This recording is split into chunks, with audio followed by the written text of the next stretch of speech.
This is Infidel 1. Offending Coyote down. Offending Coyote down. Roger that.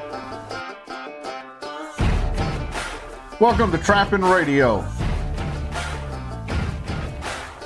We're proud, organic, free-range, wild fur farmers of North America.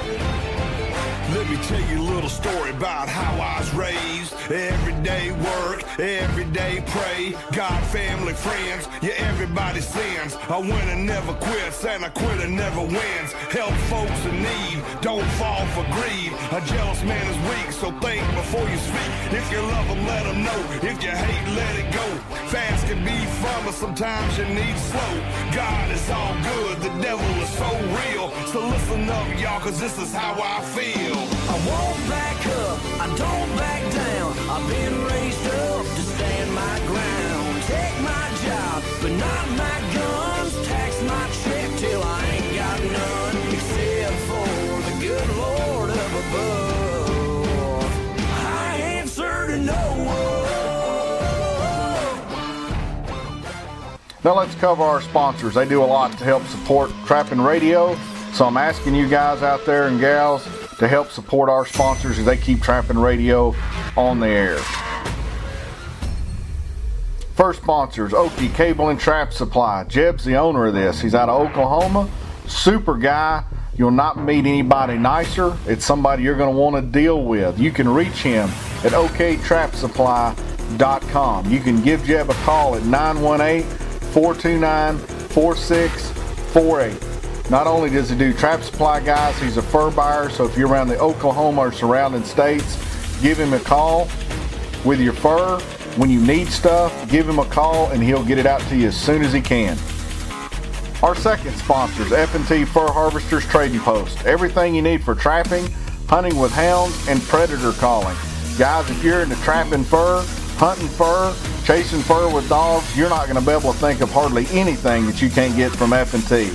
You can reach them at fntpost.com. You can also give them a call at 989-727-8727. Whatever you want, F&T's got it. Blue Ridge Outdoor Supplies. Scott Payne is the owner of this business. He's in Elkton, Virginia. He also has a lure line, Mountain Rebel Lures and Baits. He's got a great coyote trapping video. He's also a fur buyer in Virginia. Anything that you're looking for in your trapping needs, give Scott a call and he'll get it right out to you. Wildlife Control Supplies. Proven solutions for wildlife control. Delivering value, expertise, and products to the wildlife individual. If you're in the ADC business, control business, even fur trapping, you need to look at these guys' websites. Top-notch company, have everything you would want, even the odd stuff that ADC guys are looking for. You can reach them at wildlifecontrolsupplies.com. You can give them a call at 877-684-7262. International number is 860-844-0101. If you're a wildlife control professional, you need to have Wildlife Control Supplies as one of your favorites on your computer or your phone, because when you come across something that you need specialized equipment, Alan will get it right out to you. Now let's go trapping.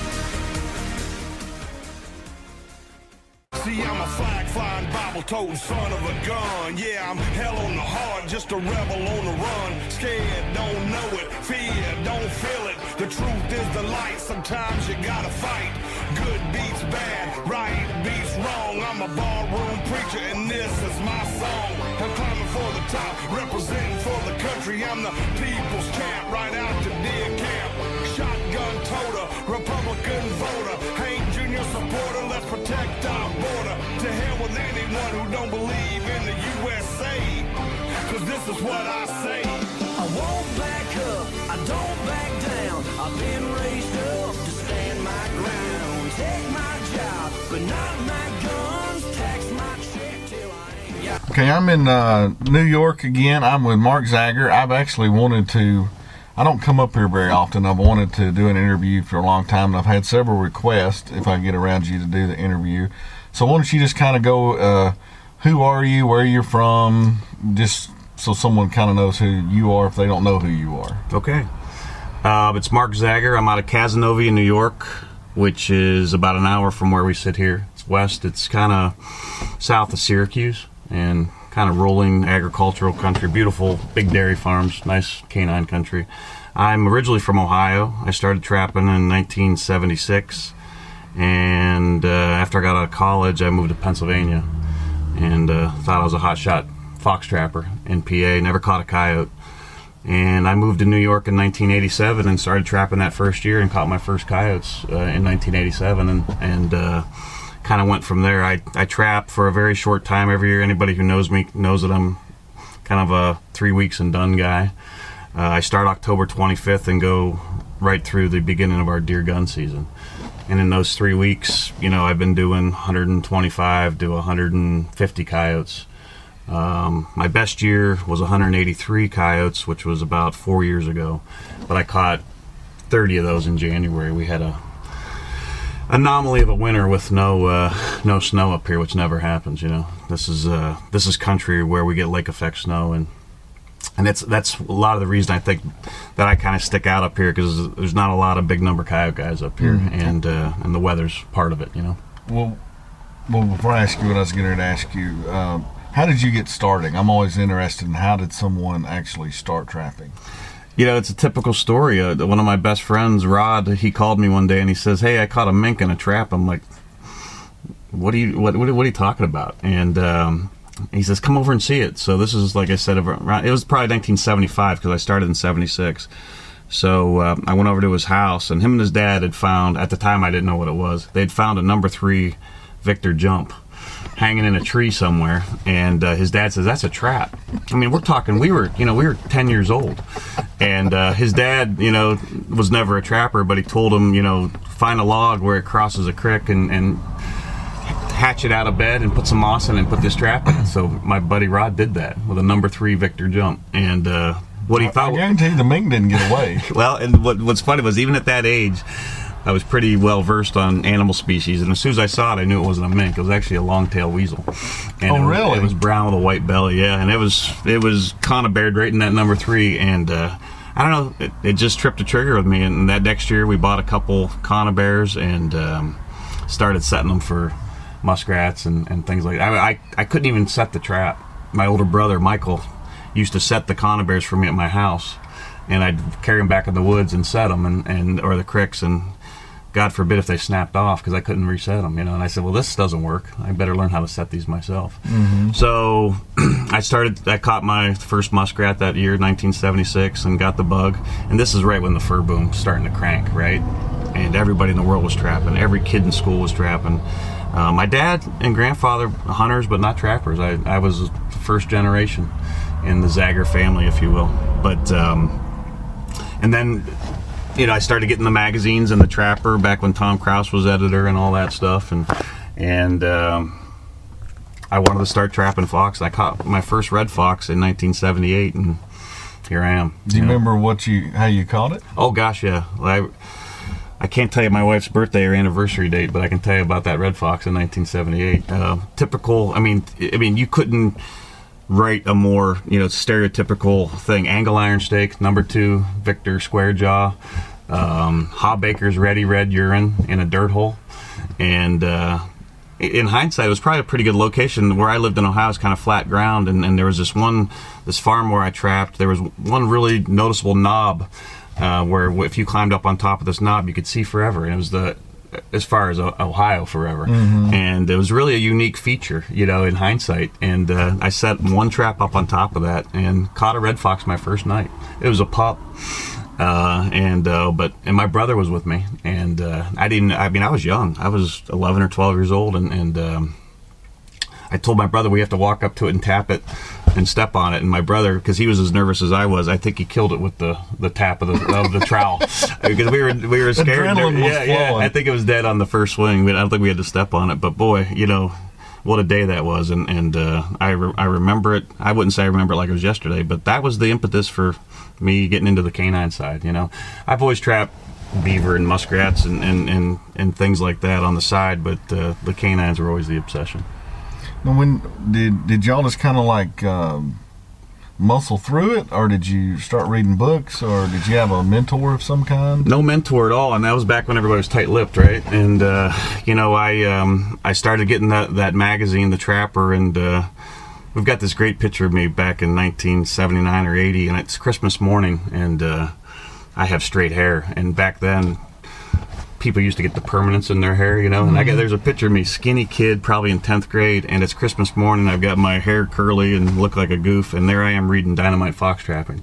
It was and it's a picture, and all our families around, everybody's like looking at the camera, and I'm reading Dynamite Fox Trapping. So I started probably, compared to my buddies, my peers at the time, I probably jumped right into it and wanted to get better and wanted to learn. And again, this is way before internets or DVDs or videos, so there was no one really in my area that I could even go to. The fur buyer, a guy named Leonard Luoma, you know, he was tight-lipped. You know, he wouldn't tell you anything. And so we used to go to conventions and try to learn some things. And probably the first thing I did that went down the road of any kind of instruction, do you remember they used to have those traveling seminars, and like Milligan and Blackie. That's exactly what it was. So I went to a seminar. Where I grew up in Ohio was on the border of PA and Ohio, about 7 miles, and there was one of those traveling seminars came through. It was Ray Milligan, Carol Black, and Jeff Kuhn Richter, however you say his name. So that was probably 80, 81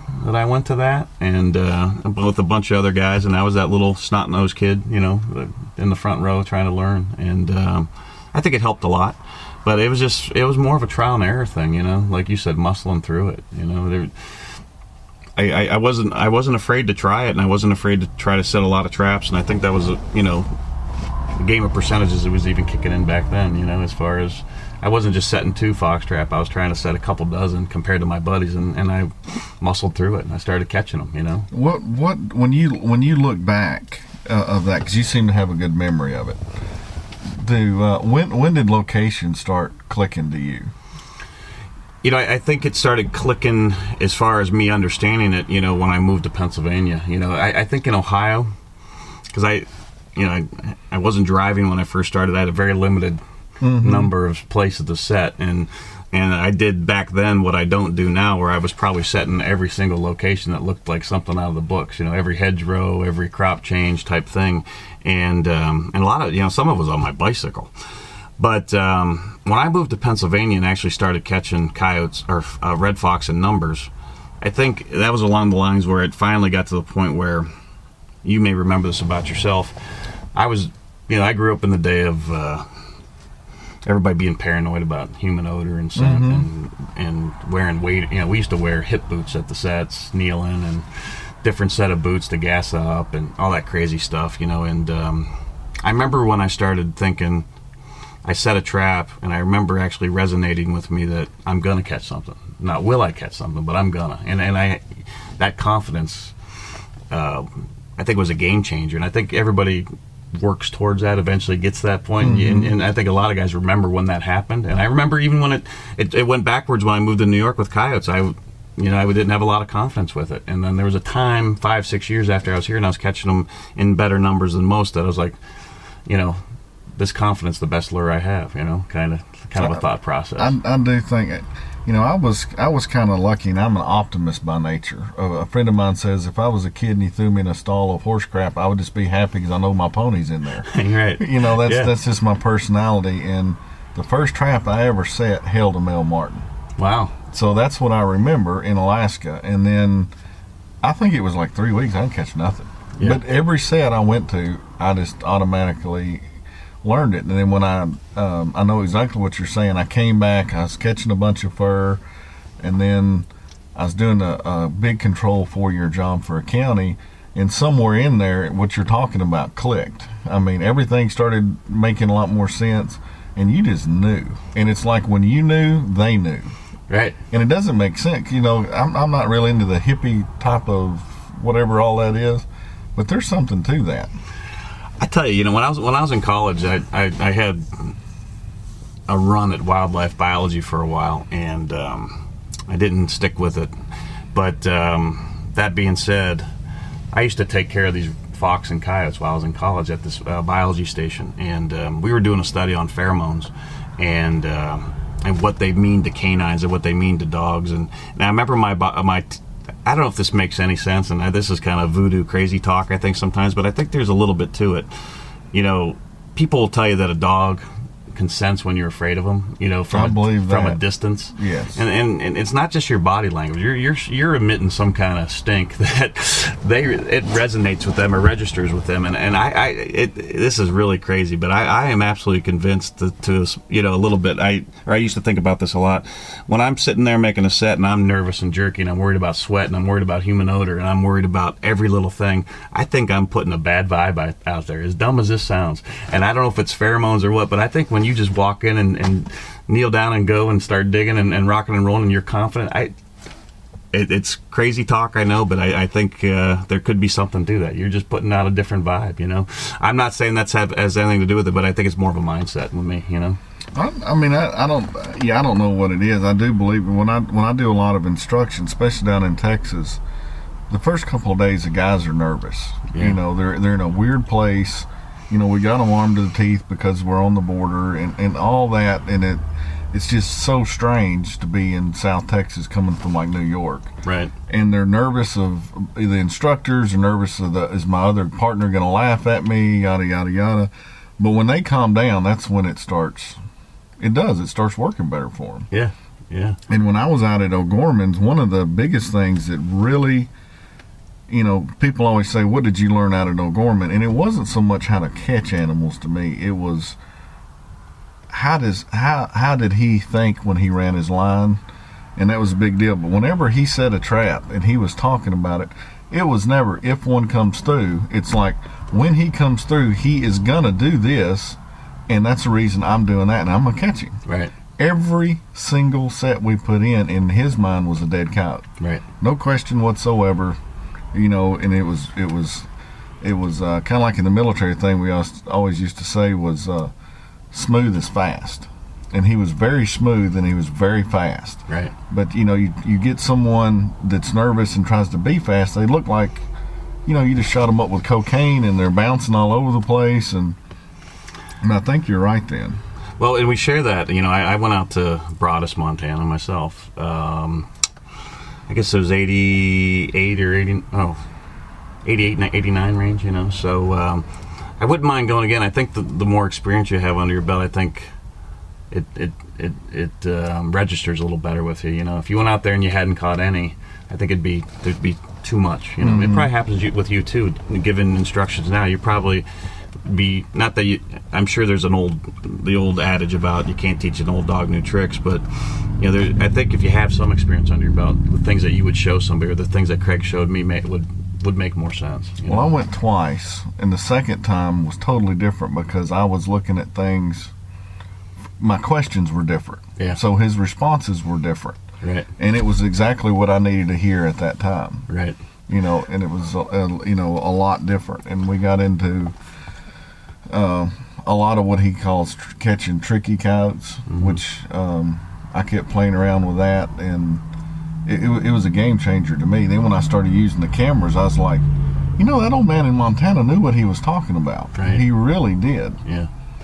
It was funny because when I was riding with him, you know, I was out there for 2 days, and yeah, you go out there, you're prepared to ask a million questions, and while you're there, you're asking a million questions, but I was running out, and we're driving. It's like noon on the second day. He's like, "What else you got?" He was like forcing me to ask him questions. He looks over those glasses and looks down at you and goes, "Next question." Yeah, what else you got? You know, and I'm like, "Wow, I think I've asked everything, but I'll come up with something." You know, he's an intimidating fella. You know, but you know, when I went out there, it was at the time when I know people used to stay there and go into the house and everything, and I was out there waiting in the driveway. He come walking out. I was in front of his house there, and come out with that hat. And I'm like, "Holy cow, look at this guy." And I've kidded him about this. The first time I went out there, you met at his house. You don't do that anymore. Right. And the way, and I know it's set up. I mean, it has to be set up the way this is.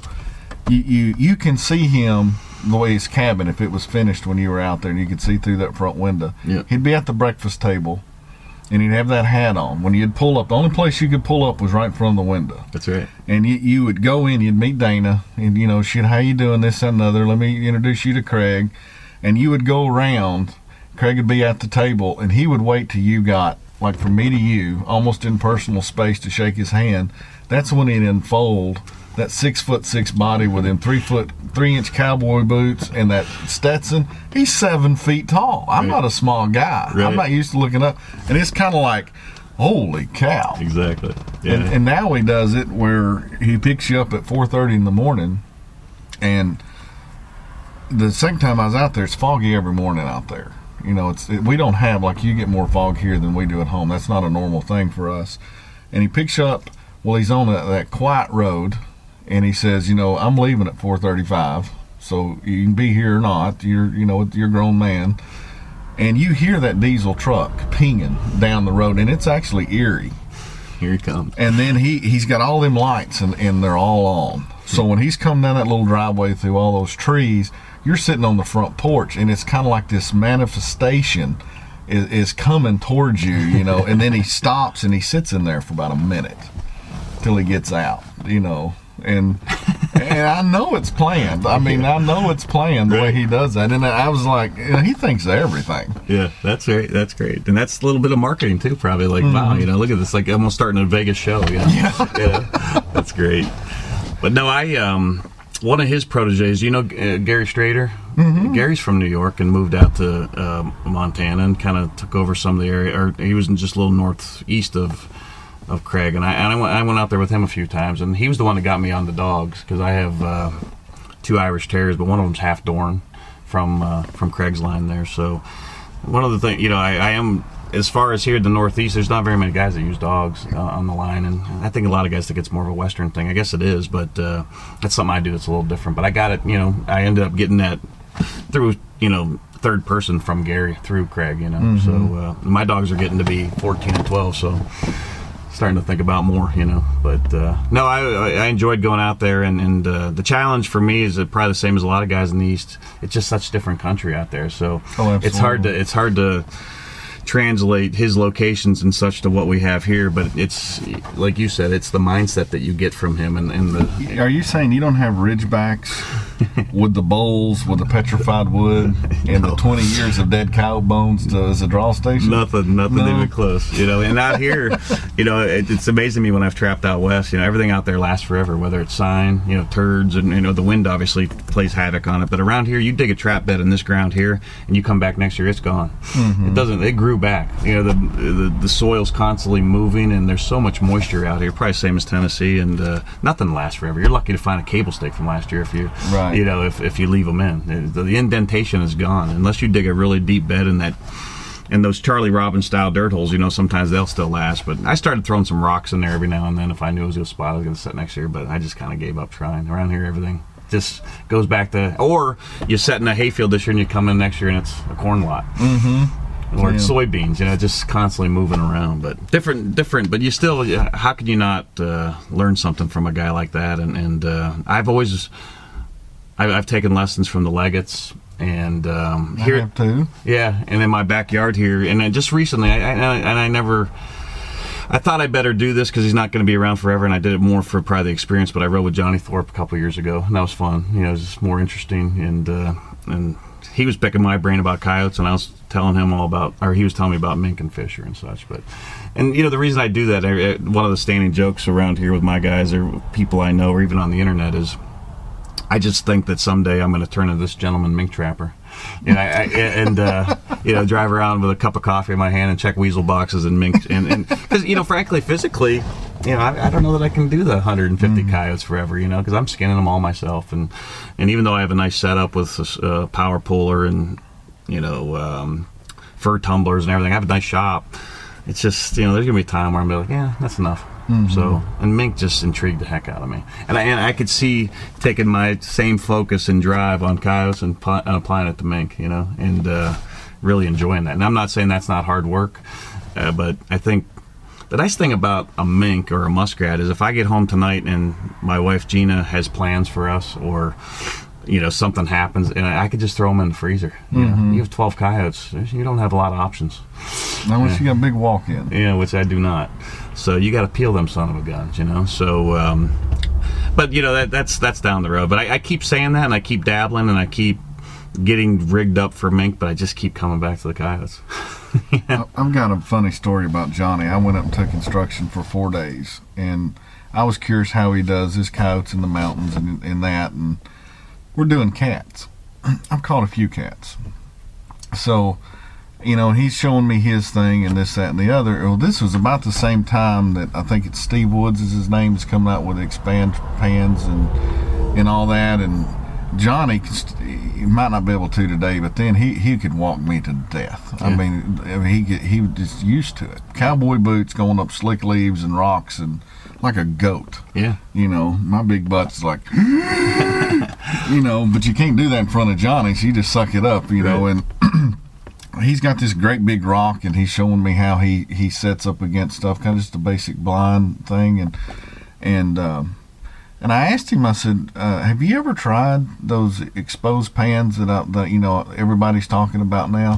And he's making a set, and he's working down there, and he had that great big old leather cowboy hat on, so you really can't see him, and he's down there, and he just stops, and he sits there probably 20-30 seconds. I mean, and that was you're kind of like principal just got mad about something. You don't know what it is, and he stops and he stands up, and me and Johnny's on different height levels, big time. Yep. And he looks up where he can. I mean, he's right up against me. He looks up, tilts that hat back, and he gets that little gnarled finger right there, and he goes, "That was an amateur thing to ask, and I never want to hear that come out of your mouth again. You cover traps." And he went back down to work, and I was like, whoa. To this day, I cannot try an exposed trap. I played a little bit, but that's all I see is that little finger. Isn't that funny? Calling me an amateur for even thinking about that. And I was like, wow. It might have been the same rocks. The story that, and I came out of there with it was a good experience, but he drove me up the top of this hill, and we were along this beaver flow, and these big, huge boulders were right along the edge of that swamp. And he said, "I've been catching cats here for 40 years and all that stuff." And when I walked in, I saw it. As soon as I saw the pinch points between the rocks and everything. So it was one of the last places we were stopping that day. And he was telling me about the cats. So we go walking up there, and in the dirt next to the boulder, there's a set of cat tracks. And you should have seen the smile on his face. And what I remember about it, thinking, you're always a trapper, and you still want to see those tracks, and you want to see it. And it's almost like he couldn't have planned it any better. He's telling me there's cat, but I think he was just happy to see those cat tracks in that spot that he's been catching them forever. It's still, it's still a possible producer for him, because every year, every day may be his last, and and it was like a perfect ending to a good day with him. I enjoyed it, but he's as simple as they come when it comes to his approach. And he doesn't even use. I thought he was going to be showing me some running pulls and things like that, but that's only going to catch a fisher. So he wants to set a number 2 bridger or Northwoods or bridger and catch every animal that comes through: a raccoon, gray fox, fisher, coyote, and it's pretty basic, but it'd be like anything. Once you get it set up and just do it in numbers, it's going to produce. Well, I think Johnny's an example of, if you understand your terrain and the animals and their movements, you can really simplify and still catch. Yeah. And it's because if you went out to Johnny expecting, mastery of techniques, it's not there. No. But he does know animals. Oh, yeah. And, it's a heel stomp in the bank with a trap in the water and a squirt, a hole with his finger and down the road, and barely tying off to a root or maybe a drag, really fast and simple, which, there's 2 extremes in all this, and you can see the value in going back to that simplicity. Well, I got tickled at him. The first place he took me, he drove me somewhere, and he may take everybody on the same route, possibly, and it was doing coyotes the first day. And we pulled off the side of the road, and you can see a hiking trail that the hunters used. Yeah. Okay. And it's kind of open right there at the road, just a little bit, only like 4 or 5 feet in. It gets thick, and you see that trail, and he's got his cans he hangs to the left-hand side. Yep. Okay. And he goes, "Okay, big boy, you catch a coyote. Show me how you'd catch this coyote." And so I put a set in. And he looks at me. He goes, "You can't put that trap there." And I'm like, "Well, why not?" He said, "Somebody's going to steal it." And I'm like, "Well, they may." I said, "But that's part of the reason I use the drags." And he goes, "But they're going to steal it." And I'm like, Johnny, I've learned a long time ago, I don't worry about that. I can set more traps than they want to pick up and tote off. So eventually I'm going to win that game. That's right. And he just kind of shook his head and he goes, well, I'm not putting my trap there. I'll show you where I'm going to put the trap. And it was a different philosophy at the time. Right. You know, so you're kind of known now as the pipe dream. I mean, that's kind of what everybody talks about. And I caught like the last 5 minutes of your demo, and oh, good. And I did get tickled at your buddies. I was trying to figure out how to. Everybody was telling everybody to ask questions and try to embarrass you or trick you up, but none of them had the nerve to actually say it out loud. Yeah. These guys, buddies of mine, come to my demos and like the bust chops, like we all do, and I do the same thing back to them. But yeah, since you only saw the last 5 minutes, I went through kind of the evolution of that and how it came about. And using a pipe for canines is probably nothing new, or even a receptacle like that. What I call the pipe dream set is it's a number of items working in concert together. It's the pipe driven into the ground, but it's also the way I bed my trap, no dirt, steel screen or aluminum cover, hammer bedding method, and then just covering it with grass clippings. And in New York, like I talked about, even in October, it's not uncommon for us to have snow on Halloween, and we get a lot of rain here, and freeze thaw is something that starts from day one with us. I used to use wax dirt from day one just because I knew it was going to freeze, and that's an expensive. That's a lot of work. It's a lot of work, and it's an expense, and it's weight and all those different things. So for years I was using the T-bone sets, and I still do, and then I gradually I started using bamboo in a similar fashion, just like you'd use a grub stake or a grab and die stake, and they just weren't durable enough. And then the business that I'm in, we build communication towers for cell phone companies, public safety, homeland security. If this county was building a new 911 system, we would do all that work. We do the real estate work and such, but we have electrical contractors that are employed by us. And one day I was at one of our job sites, and they'd ran a piece of Schedule 40 conduit across the road and ran an extension cord underneath it. And I said, "What's the purpose of that?" And they said, "Well, that conduit's pretty durable. You can drive a truck over it and it won't break." I'm like, "Really?" And he said, "We don't normally do that." But then there's all these cutoffs there, and I still had a little bit of a raccoon trapper mentality. I'm like, "Man, I'll take all those pipes and use them for the pipe sets that everybody else uses, And then they were just sitting there the one day, and I thought, "Man, why can't I use that for coyotes? Why not? What am I worried about? What am I thinking here?" So I started using them in place of my T-bones. Same exact set, except at the grass clump, instead of a T-bone, I was pounding in these pieces of conduit, and they're about 10 inches long and 3/4 inch inside diameter or an inch inside diameter. And I pound them in at a slight angle, maybe an 80-degree angle, and then I'm just bedding my trap in front of it 8, 9, 10 inches out, pan center, and I'm covering the trap with grass clippings. But I used to, here in New York, you could set in corn lots, you can set in soybean fields, you can set in hay fields. And years ago, I used to avoid hay fields, and that it's hard to do up here. But I used to like to set in dirt because I thought I could blend my sets in better. I liked the way it looked. And now I'm the opposite. I rarely set in a cornfield anymore, more purely because of muddy coyotes. Mm-hmm. They just get to be a sloppy mess. That can still happen in sod fields, but not as much. So this set really shines in that type of in that kind of a field. And so I dig a very small trap bed. I use big traps. I use Jakes and Sterlings, and I do use some KBs.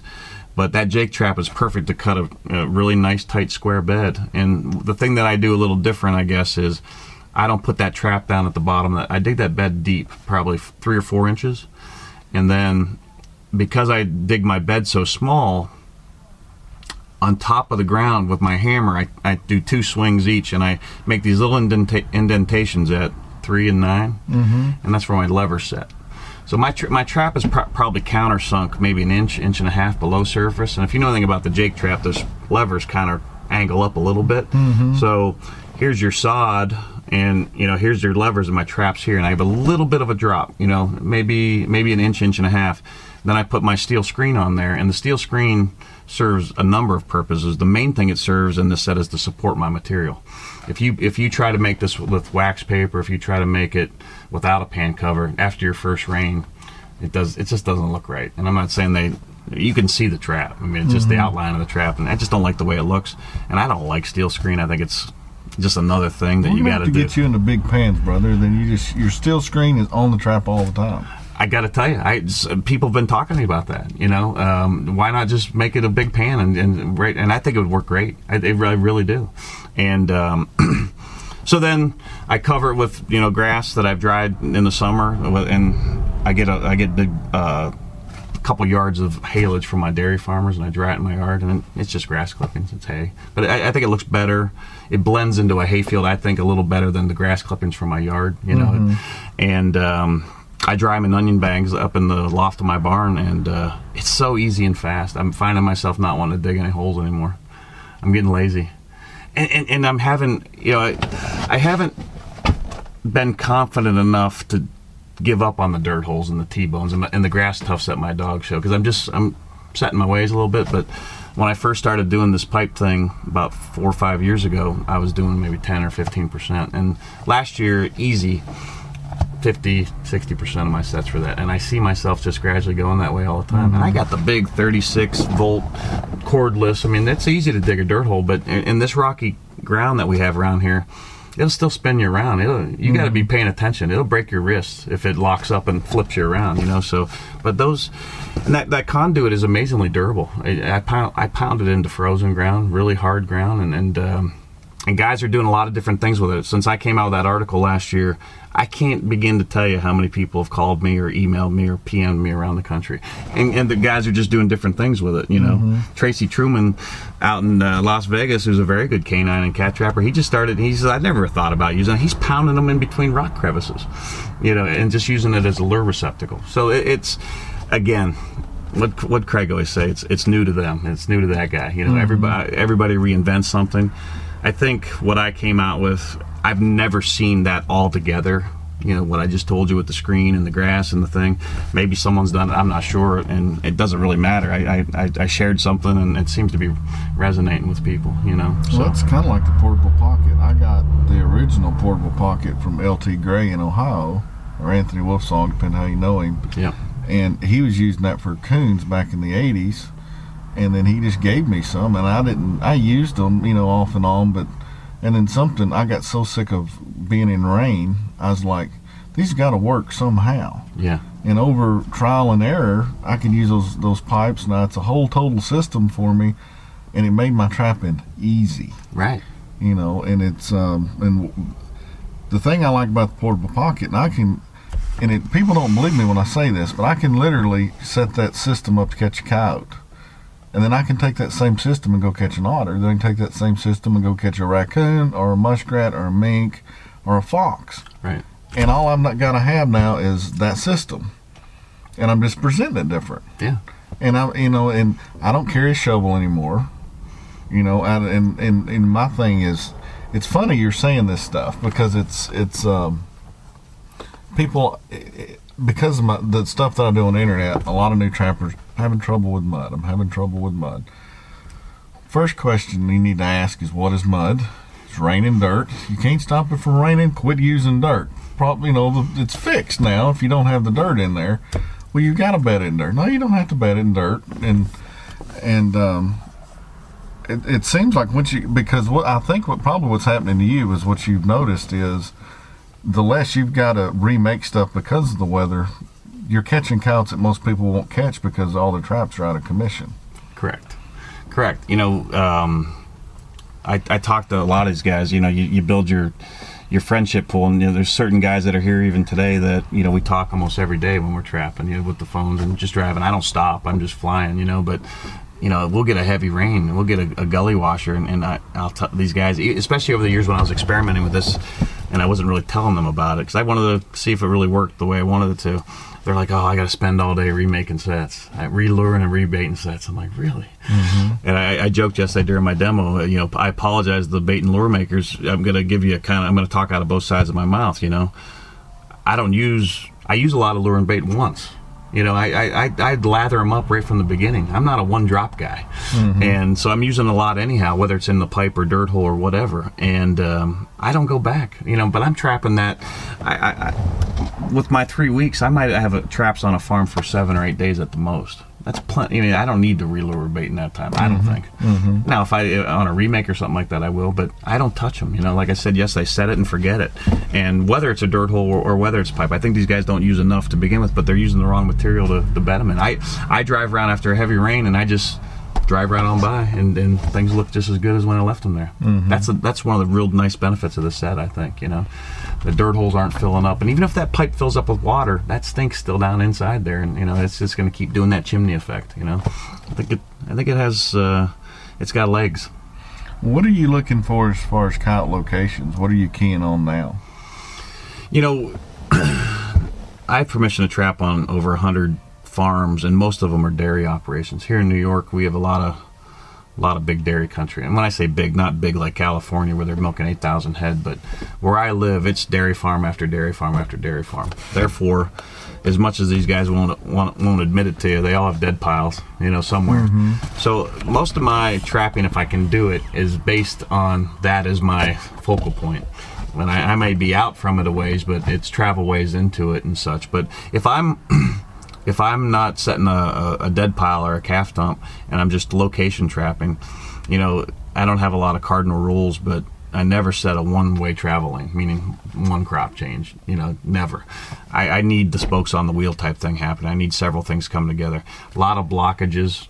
I trap right up against big interstate highways, and they did a radio collar study up here in New York that I was involved with, and it was really interesting to see how these big highways are barriers for these coyotes, and when they were going underneath them, they were going underneath under the road, you know, and the dumb ones die, the smart ones. That's right. They were going through culverts, but they were actually going underneath on a paved road. They were crossing there. But when you saw the studies of where these coyotes were, it was so obvious they were getting to this thing and bouncing along it and traveling.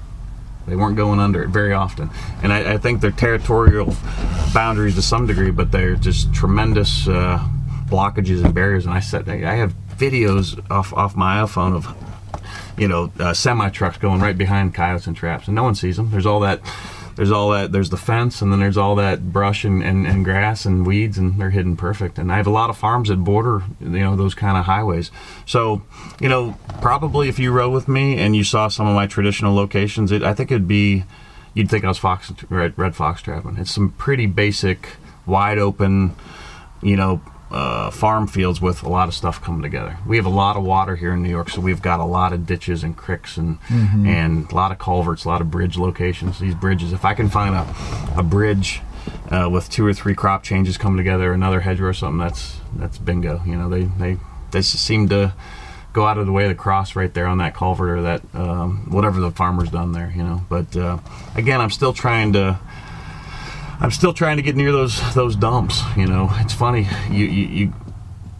They don't dump the big dead Holsteins in them very often unless the rendering plant doesn't come, and they're usually full of calves.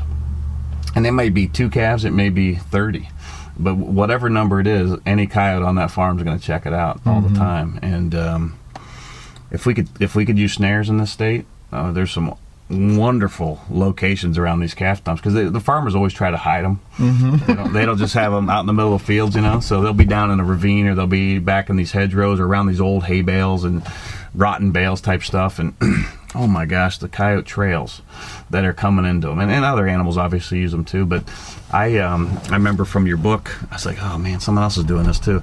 I blind set a lot of coyotes. Not when I say a lot, I've caught a lot of coyotes in blind sets. It's I don't have to do that, but it's around those dumps. It can be a really, you know, it could be a real good way to nail them. And I just pound in a bed and barely cover it with grass and throw them on a drag because I want to keep that set going. And I love catching them in blind sets. It seems like every coyote catching a blind set's got a really stupid look on his face. Like, I can't believe I fell for that. You know, you want to get me excited when I'm coyote trapping at home. We used to be agriculture, and then they said the erosion was too bad, so they got everybody in the dairy business, and then the small dairy businesses like we had went out of business. So there's not really anything like that there. A couple of guys still plant corn, but that's about it. But for blind setting, I'm in a big valley. It's like 4 miles long and wide, but it's like 60 miles long. So you definitely have barriers. And then right in the middle of it is a big road.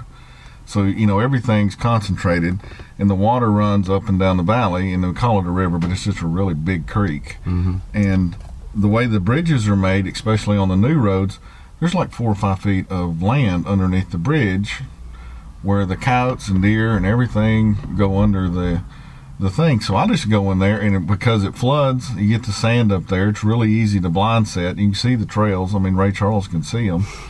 And you put them in there, and I've learned to run this 16-gauge baling wire on both sides of that trail to spook a deer off of it, but a coyote just walks right under it. Sure. And it's just bam, bam, bam, bam. And I really think more trappers will have more fun if they blind set, because you don't ever know what you're going to catch, and that's the cool part about using them. Yeah, it's fun. I really enjoy it, and it's a small percentage of my sets, relatively speaking, but every year I catch 10, 12, 15 coyotes and blind sets out of my 100 and whatever, and it's always fun. And I don't know, sometimes I think maybe I wouldn't have caught them in a traditional set. I don't know. It's hard to say, but it's a different twist. What's your density on a farm?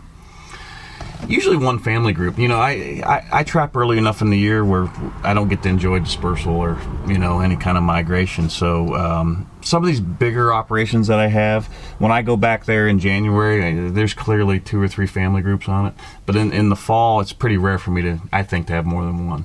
So I'm pup trapping. I'm family group trapping and down the road. So I'd have to go back through my notes, but when I trap a farm and I'm only there for 7 or 8 days, I run 2 different loops, and they all end up back at my house. And there's a time where I'm sharing 2 legs of that one loop when I'm setting up the second loop. So there are farms that I trap for 3 weeks, and when it's not a coincidence, therefore, that those farms that I trap for 3 weeks are the ones I catch 12, 13, 14 on. I'm just there longer. Mm-hmm. And that's clearly more than one family group, and they're good farms, big dairy operations, big dead piles. But I'm a cream of the cropper type guy. I remember in your book you said set every single location, and I think that was more from a nuisance standpoint. Mm-hmm. Catch every coyote. I'm the opposite of that. I want the dumb ones. I want the young ones. For fur trapping, you're much better off. I am, and I always say new places and new faces, and I'm not trying, as much as every farmer begs me to catch every coyote on their property. A, I'm not doing it, and B, I don't even know if sometimes it's possible. But what happens with us, and I'm sure you've seen it, Clint, where I pull in and I set a spot up and I bang them quick. I'll catch 3 or 4 and it just goes dead like that. That location goes dead. That doesn't mean a mile away it's dead, but right there. And that's when I know I'm better off getting down the road and setting those same 2 or 3 traps on another group and catching 3 or 4 or 5 and down the road. So if I get lucky enough to anchor the old lady first, then that's a different story, but that just doesn't happen enough for me to count on it. So what's your density on traps? Are you a heavy setter? Oh, absolutely. Yeah. So it's all sign related. If I go to if I'm trapping near a calf dump and there's trails beaten in, there's bones scattered all over the place, that might be a 7 or 8 trap location. Okay. But the traditional travel location with a little bit of sign, or just a place I've been trapping for 25 years, I know I'm going to catch them there. It's a 2, maybe a 3, but it's always 2, and the better locations will have 5, 6, 7, or 8. And I've had several quads and lots of triples, countless doubles, obviously, but I don't pull in and see 8 coyotes spinning. I'm not that good. I think it doesn't mean they're not there. I just haven't done that yet. In reality, very few people are. Yeah, and it's not so much the trapper; it's the coyotes. Right. Exactly. Well, we're going to be closing up. So, what is your words of wisdom? And the reason I always want to ask somebody this, I can see on the internet that like, we're kind of like in the circle of trapping. We know everybody in the industry, and you know them and whatever. But with the way the internet and Facebook and social media, you've got all of these younger guys now. I mean, like 12 and 14. I got 12 years old calling me asking business questions about trapping. Right. I mean, I love it. Right. And they're getting in and they hear all this stuff. So to a younger trapper, what would your words of wisdom be for coyote trapping? I'd say there's no silver bullet other than hard work, and I tell guys all the time. I alluded to it when I was earlier talking about the fox trap when I was a kid. Someone said a long time ago, and it makes a lot of sense to me, traps and miles. And with coyotes, I think that really plays out. And I think when guys don't have confidence, especially the younger guys, they go out back and they set 4 or 5 traps. And I tell those guys, set 40. Set 50. Play the averages. Catch one dumb one, out of your 50 traps versus, and start to build on that confidence. I think they're pensive about doing just that, and I don't think it's even. I mean, these kids for some reason have the money to buy this really nice equipment and lots of it, So get out. I always tell guys, set more traps than what you're doing, and play the odds, and they get easier after your first 100, so start catching that first 100, and I think you know this better than anybody. We can't teach these guys hard work. I do these demos every year, and I see the same guy sitting in the front row, thinking I'm going to tell them something different this year. And I have showed them some different things, and I gradually peel back the onion and show them some different things, but I just can't teach these guys to work hard, and I can't teach them to be driven and focused. And for some reason, you go out to Illinois or Indiana, and if we start talking to all these trappers that we know, we could probably come up with 20 or 30 guys that we know busted 100, 150 coyotes.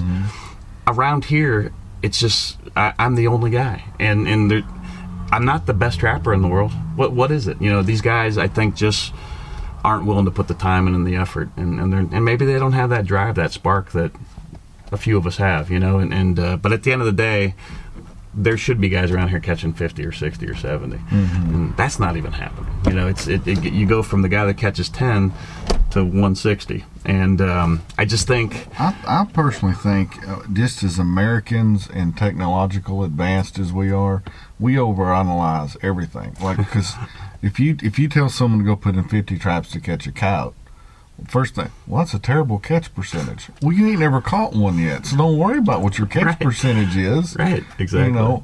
What's the percentage of flat sets to dirt holes and urine post sets, and you make it so complicated. Like, I do a lot of gardening.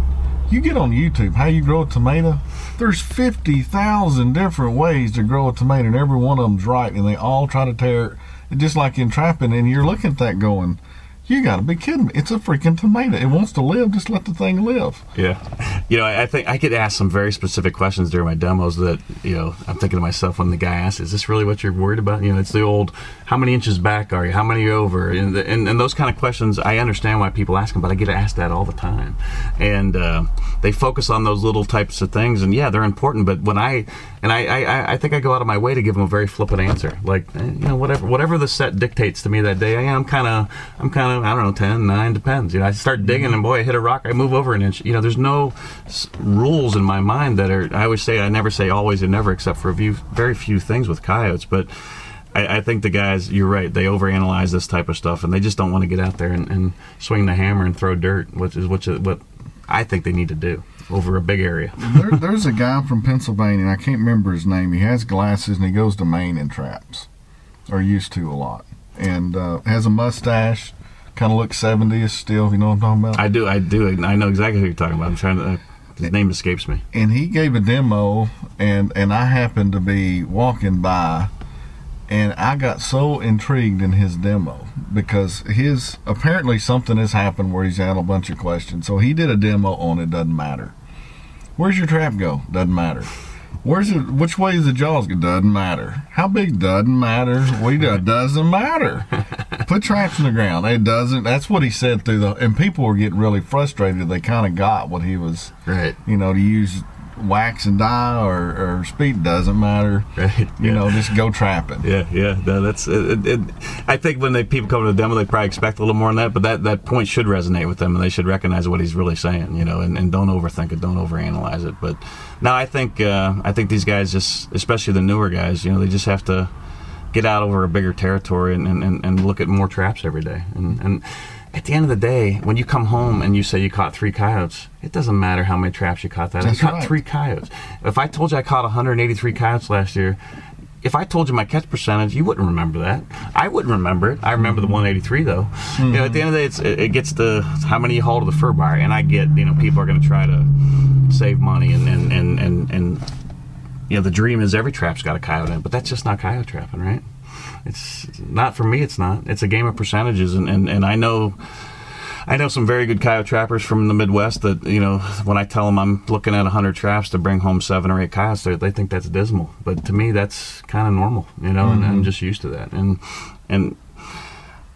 that's about what it's like in Tennessee. Yeah, and I'm okay with that. This isn't muskrat trapping where you set 24 traps and take 18 muskrats out day one. It's and that's why I think I'll be okay with mink trapping. Mink trapping's kind of a similar. You're training your patience. Exactly.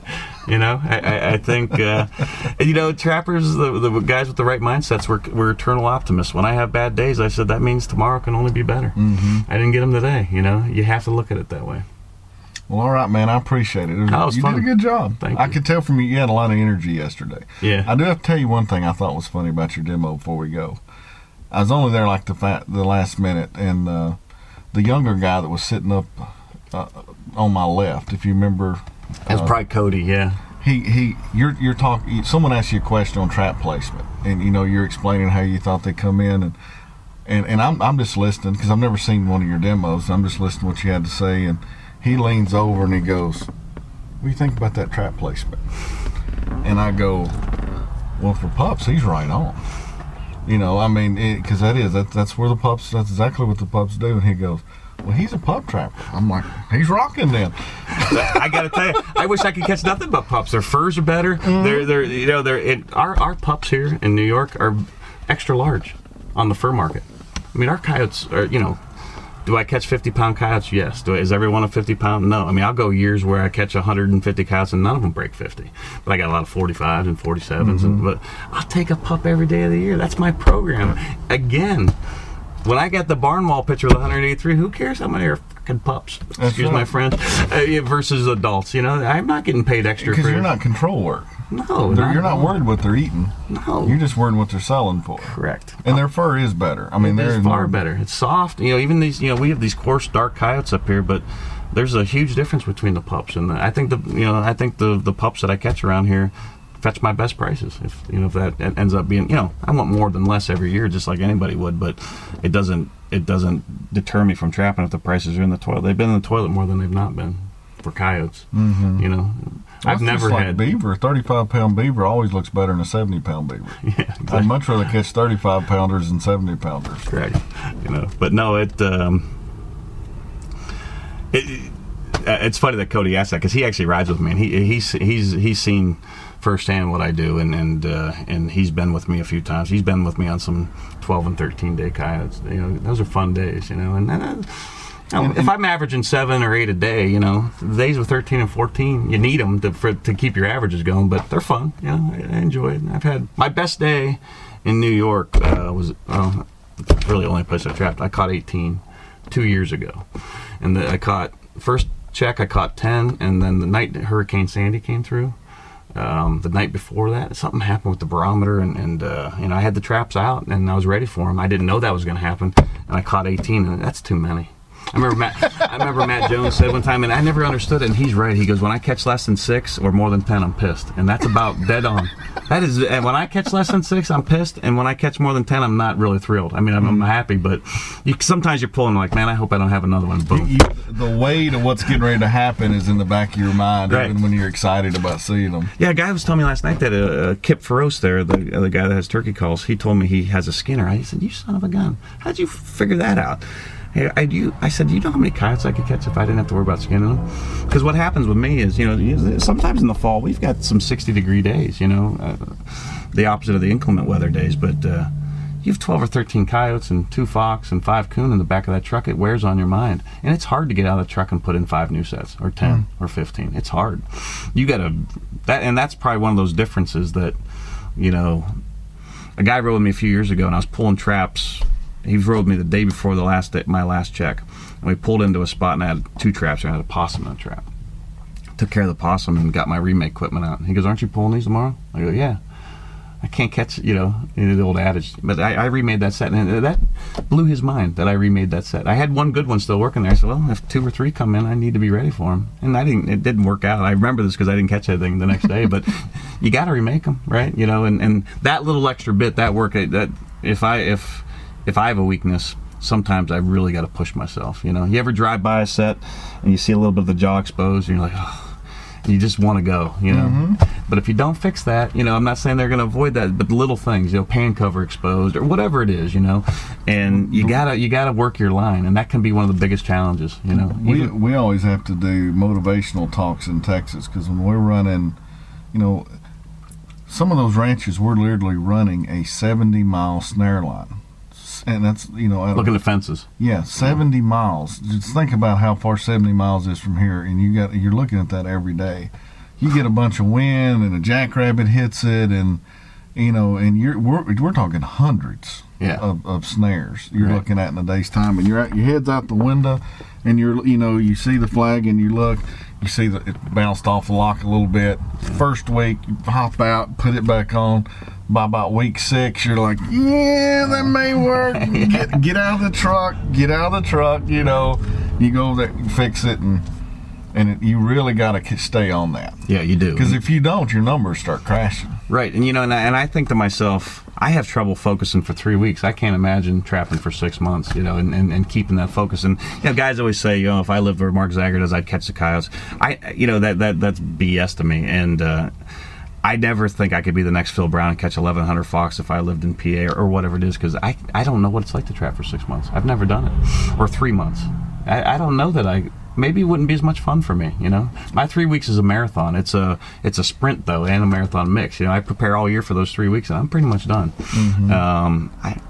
Maybe I would have a whole different mindset as far as my pace if I knew I had to make that last for 3 months, I'm running. Guys ride with me are like, you don't stop at diners, you don't stop for anything. I have all my food in the truck. If I stop for gas, that's even rare. I always gas up the last thing before I get home, even if I only need a quarter tank, I have to gas up, And I get all that out of the way, and I said, if you're riding with me, if you have to go to the bathroom, I'll let you out. But we're not. This is not a social. We're going. I got only so many hours in the day, and my farm. You wouldn't be able to do that for 6 months.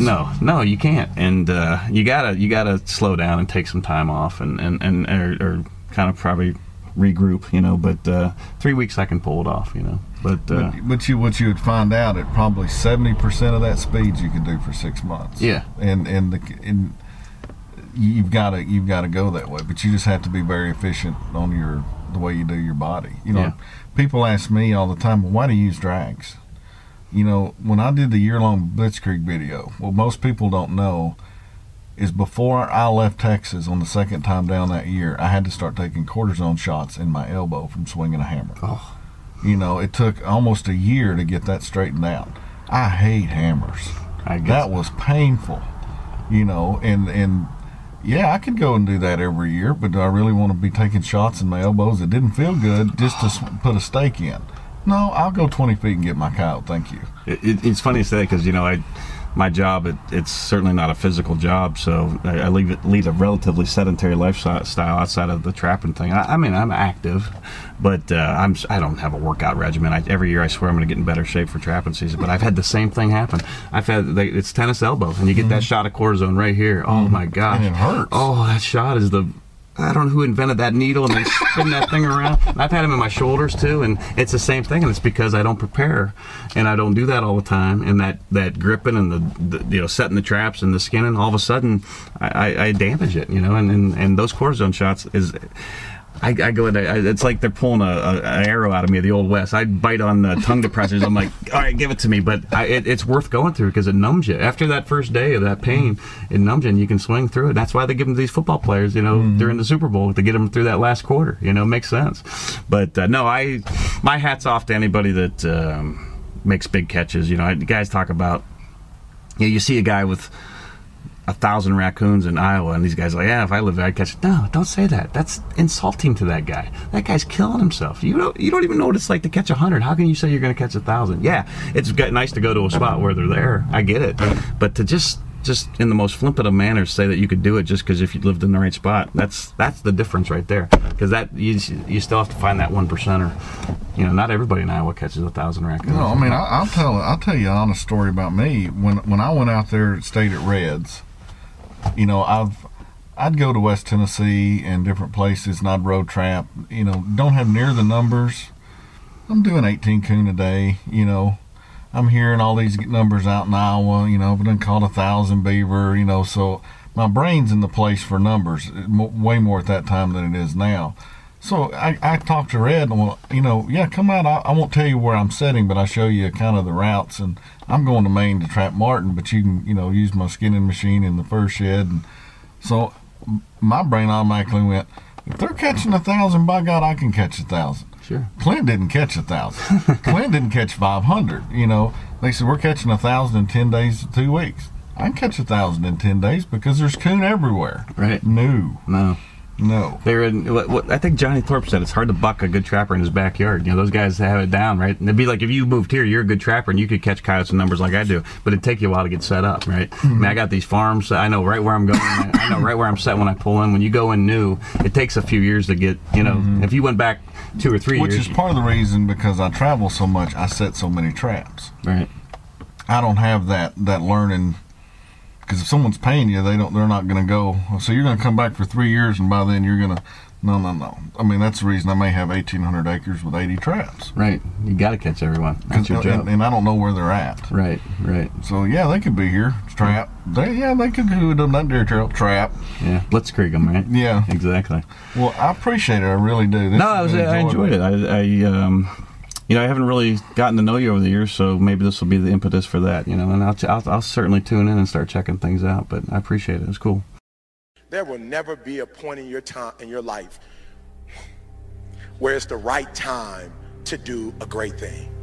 If you're waiting for that perfect moment, that perfect timing, it's not going to happen. You know what you have to do? You have to create the perfect time and the perfect opportunity and the perfect situation.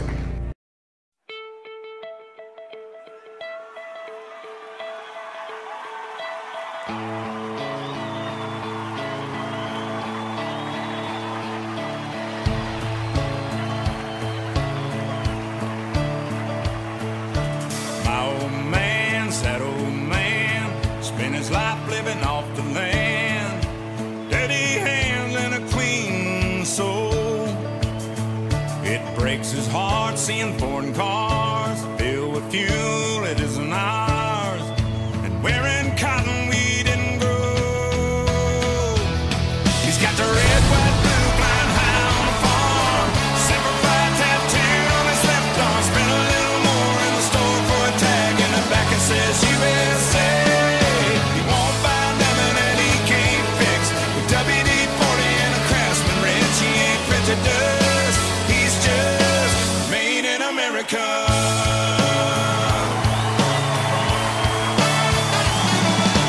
loves his wife and she's that wife that decorates on the 4th of July, but says every day is Independence Day.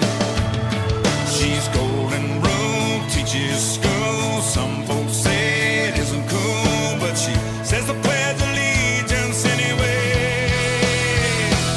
He's got the red, white, blue, flying high. Tattooed on his left arm, spent a little more in the store for a tag in the back it says USA. He won't buy nothing that he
Die!